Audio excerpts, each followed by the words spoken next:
technology strategy was about economic growth, so it wanted to make sure the right companies were doing the right things at the time, and we were trying to inspire people to come together and interoperate and work.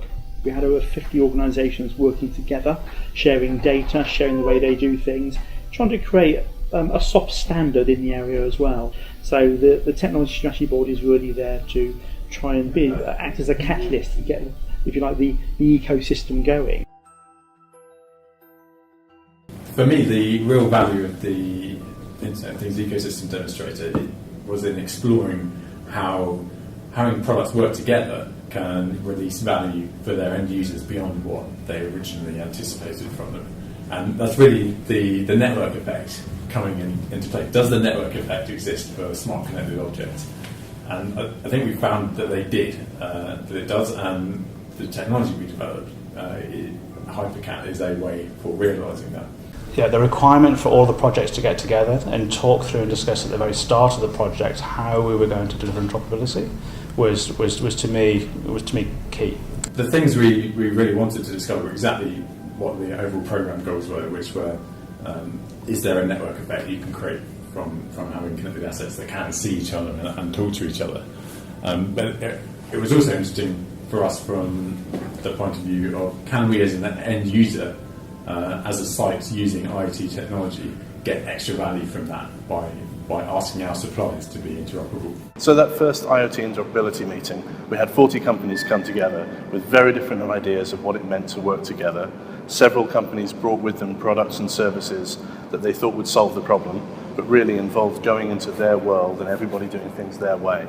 So we set out to look for a common solution where everybody could agree on something altogether.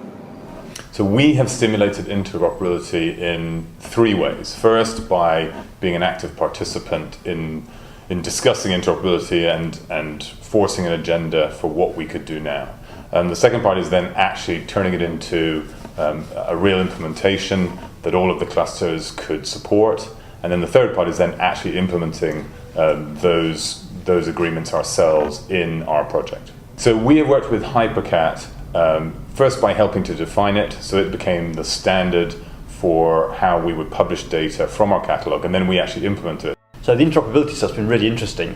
I've completely overboard with HyperCat, which I was very instrumental in the development of, and the idea that it's sort of just enough, just sufficient. So there are people in sort of web ontology land who are spending entire lifetimes boiling web language oceans, but we needed something that would kind of get us going quickly and necessary and sufficient. I think everybody's managed to get fantastic momentum with HyperCat, and now we can really start to use that momentum to apply to more and more problems and more markets.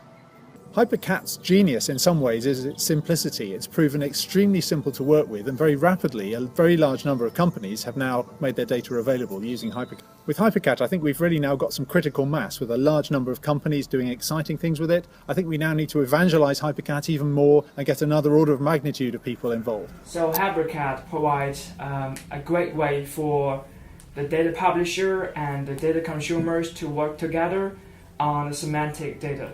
As an app developer, we choose HyperCat because it speeds up our app development. It speeds up our web development because it provides a standard uniform API for us to get access to various sensor data sets